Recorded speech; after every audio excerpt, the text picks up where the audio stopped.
the epicenter of the coronavirus pandemic is New York. And at the epicenter of that epicenter is New York City. And at the central point of New York City was a hospital called Elmhurst, where we were hearing reports that very bad things were happening. Well, there is a nurse that, a very talented nurse in Florida, that decided to go up and help up in New York, and went up to New York and got placed inside of the Elmhurst Hospital. While she was there, what she saw was so disturbing that she took it upon herself to wear a hidden camera and bring in a recording device so that she could capture some of what she was seeing there. This is a brilliant production that's been put together by Journeyman Productions, and I want to make sure that we give them a shout out. You're going to want to watch this entire 1 hour expose, but here is just a taste of this incredible brave nurse and her revelations as she risks everything to bring a camera and recording device into the epicenter of the coronavirus pandemic. Take a look at this. She began by telling us one of her most disturbing findings, that people who had repeatedly tested negative for COVID were being described as COVID confirmed. Okay, so if you look close, I'm in my patient's chart. I am pulling up like their laboratory results. So if you look here, you'll see COVID-19 bioreference lab. Here are the test results. As you can see, 5/1/2020 at 17:16, not detected.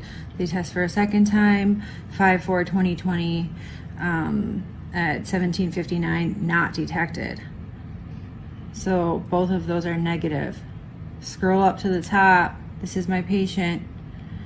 They are on a vent and they are being called COVID-19 confirmed. So not detected here, but so it's presumptive. Now they're all... They are detected. They're saying it's positive. Not detected. But it's not detected. Say, what does that mean? So You said that they were vented immediately upon being brought in, is that? Yeah, so the thing is they're coming in with difficulty breathing, and a lot of these patients are really coming in with anxiety because they're scared. They take them and they tell them pretty much that if they don't get on a vent, then they're probably not going to survive. But the reality is, if they get on that vent, the likelihood of them walking out the hospital is slim to none. You're saying they're putting non-COVID or COVID rule out with definite COVID patients? Yes. So I was only wondering, because like I was looking at like all the patient rooms, and like this patient is in with like a non-COVID. I don't understand why they're doing that.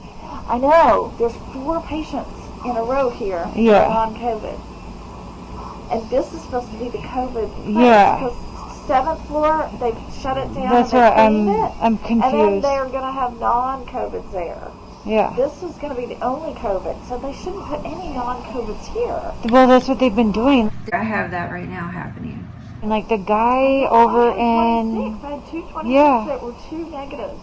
And they end up positive. Like the guy over in 29, I had him upstairs because I was on CCU before it. Yeah. And he came in with a stroke. I know, that's what 26-1 was, a stroke. And Nothing no to do with COVID. Nothing to And do now with- he's got COVID and he's on a vent. Well, because we gave it to him here. Incredible statements there, revelations. People not testing positive, being told, being listed as positive, laying in rooms with people that are all positive, only to be vented as though they're positive and perhaps catch the illness. Once again, you should really check out all the work being done by Journeyman Pictures. Go to their YouTube channel, Journeyman Pictures, to see this expose and many of the other great interviews that they've done around many topics of COVID-19. But I want to say right now, it's absolutely an honor to bring on my next guest, Erin Olszewski, the nurse at the center of this. Man, I gotta say, that takes some real guts to go into, I've actually done it before. I've worn cameras before. You can say that, but when you actually do it, it's very nerve-wracking, isn't it? There's something about it, the idea you might be caught, what am I doing here? But Erin, why? What made you take that step? I just felt that as a nurse, it's my duty to protect my patients. And I couldn't walk away from that being silent. People have a right to know what's going on. And, there were prior medical professionals speaking out about this and being blown off. And I felt that the only way to possibly be able to prove this is with proof, indisputable proof that they cannot take away. And, yes, I risked a lot, but in my opinion, the risk is worth the reward because people around the United States, people around the world have been lied to.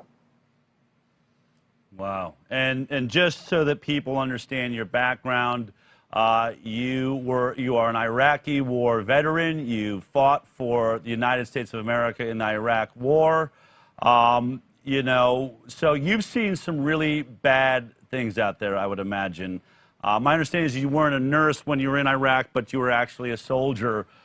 But did you feel, they've described, especially Elmhurst Hospital, but many of these ERs and hospitals, they describe them as a war zone. Would you say that it fits that description also?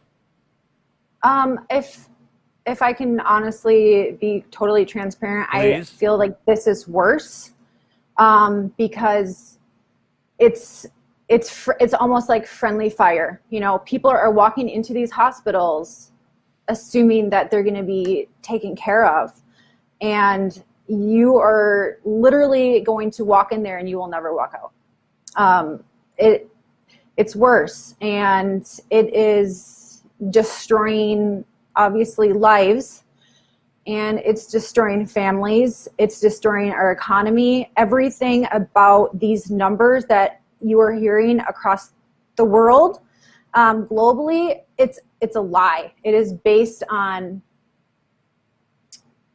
just based on lies. It's based on bad care.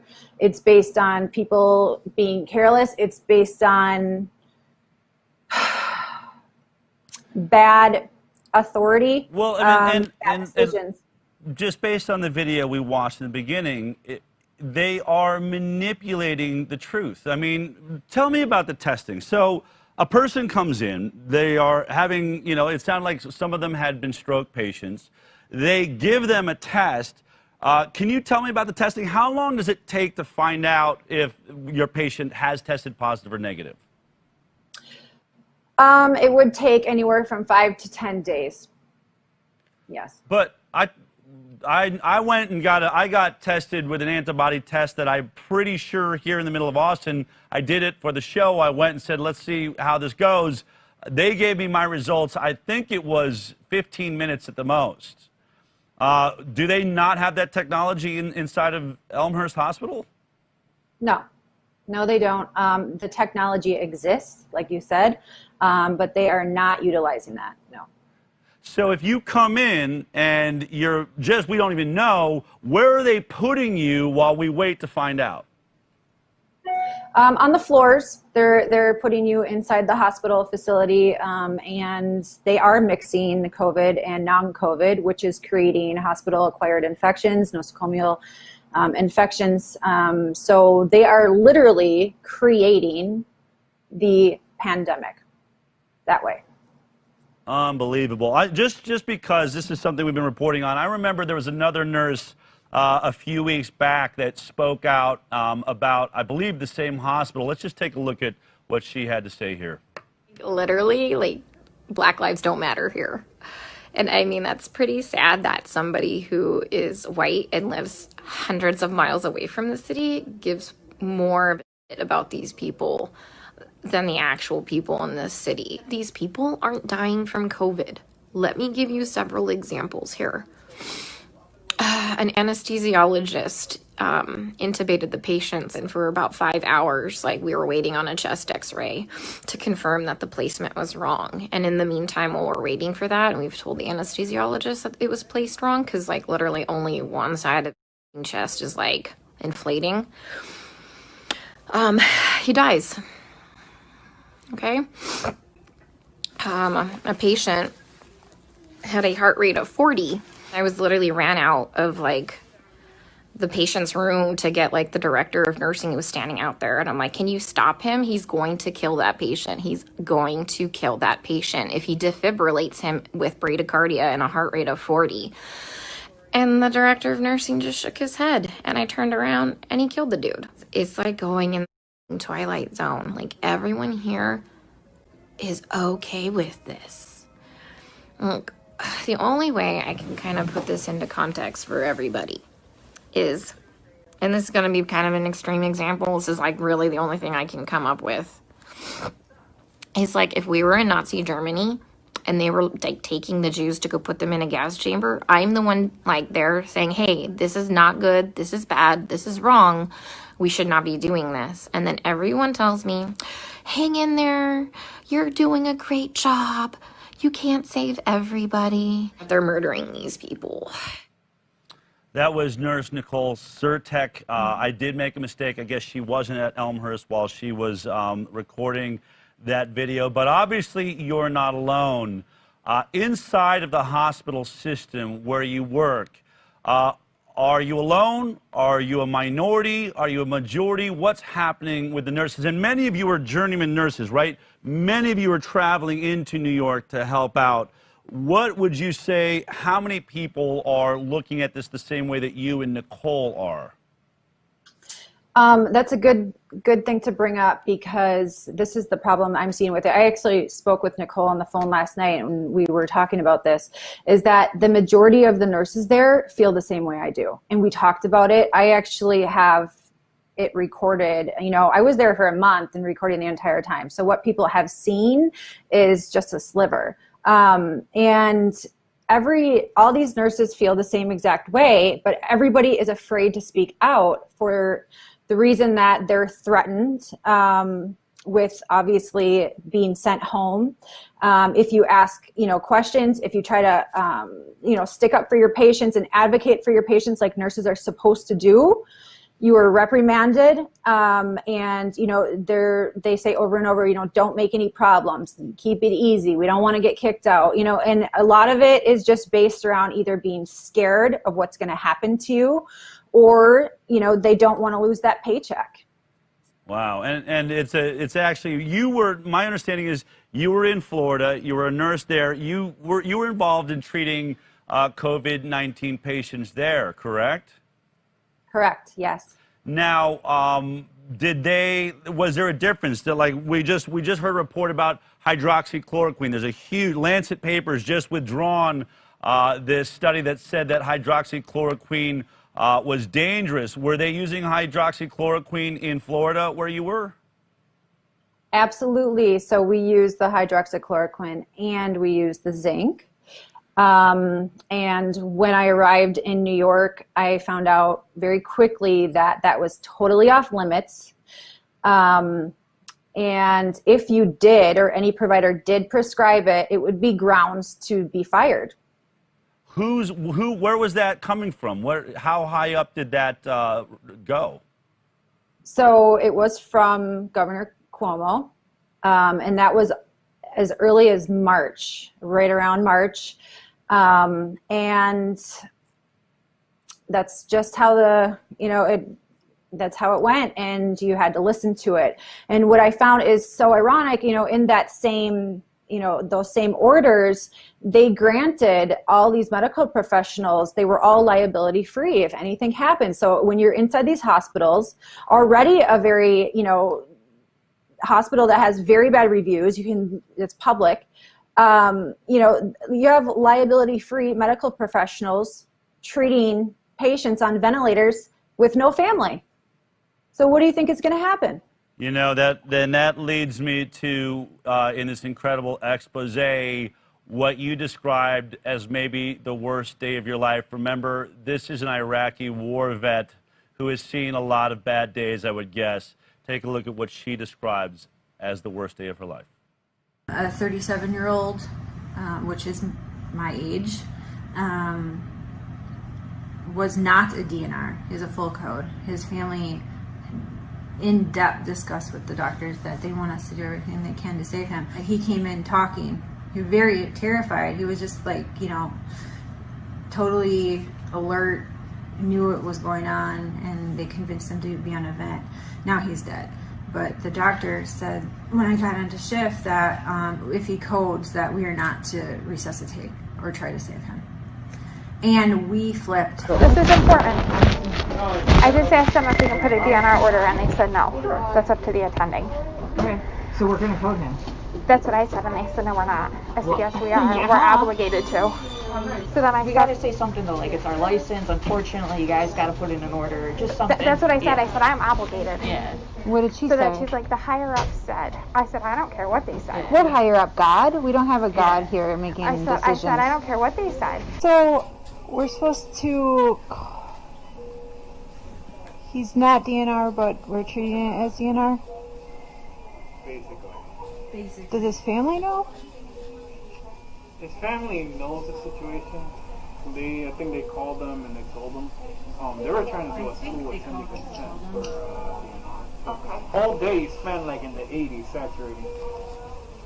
It was this one on the forehead didn't work. It was this one worked, and it came back. When I changed it, I was like, oh shoot, it's 90. Yeah. So they started playing around with the Oh fence shoot, thing. it's 'Cause 90. he's still on pressure. He changed the pulse ox You put him on AC, from he drops. his head to his finger, and he's like, oh, it's 90. I had to put a sign up last week, don't touch my... He's fine. Well, Elmhurst does have a policy given, like a COVID policy, given the scarcity of Right. dialysis and blood. It can be a chem code, it can be whatever. That it's not, there's not it's a difference. Normally the standard is whatever the family says, like we just do. So if they would say code them for 5 years, like we just do that until they die. It's a little bit different now because of the new policy in place with Dr. put in place, which is that you don't need full family like you can just tell someone that it's medically futile and that we're not willing to just pour blood and resources into something that would be impossible to get back. Right. But he's 37. All I can think about is that at least he knows that we were fighting for him when he died. You know. Aaron, we hear that the victims of COVID-19 tend to be over the age of 65 and suffering from other life-threatening illnesses. What you are describing and talking about, this is a 37-year-old man, correct? Yes. And as a nurse, it seemed, look, I understand there are scenarios where, you can't resuscitate or it really wouldn't make sense. Someone is so far gone. But can you tell me what it was like to be hearing that and going through this over a young man with his whole life ahead of him, a family that is unable to visit and see how he's doing? You're the only person representing that family in that moment, are you not? I mean, he's all that we had, he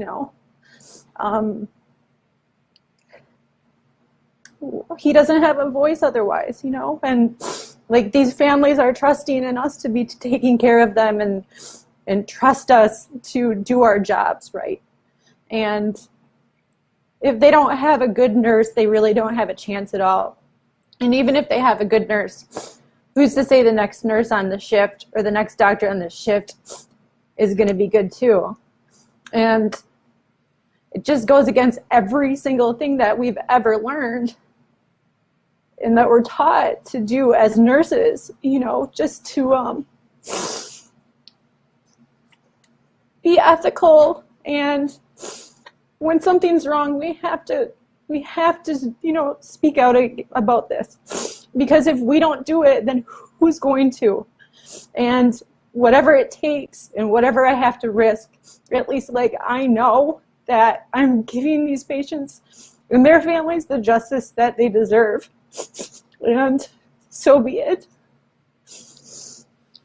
Can I ask you? Can I ask you? Was this gentleman confirmed to be COVID-19 positive? At the end of his life, yes. Hospital acquired. So he got it while he was in the hospital. Yes. If you could get a message to Donald Trump right now, who is having to make decisions, I think obviously, you know, he can speak to Tony Fauci, Debbie Birx, these people that are in, what do you need our leadership to know? What do you want the National Institute of Health to know? What do you want Andrew Cuomo to know? I want them to know that what is happening, and even still, it's still happening. I have friends that are still there.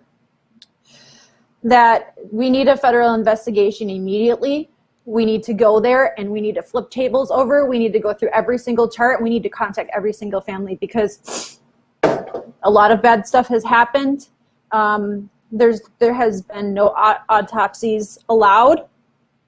And we just need to go to the absolutely highest power because I am just one person, but I know that there are a lot more people out there that have a lot more power than me. So I am willing to risk everything in order to bring justice, not only to like the patients and not only to their families, but to the rest of the world, because I know a lot of people have been going through horrible things. It has shut down the economy. It has taken out businesses. It has, you know, torn apart families. There has been a lot of suicide. I mean, there's so many things that this has affected, and nobody will even look at this.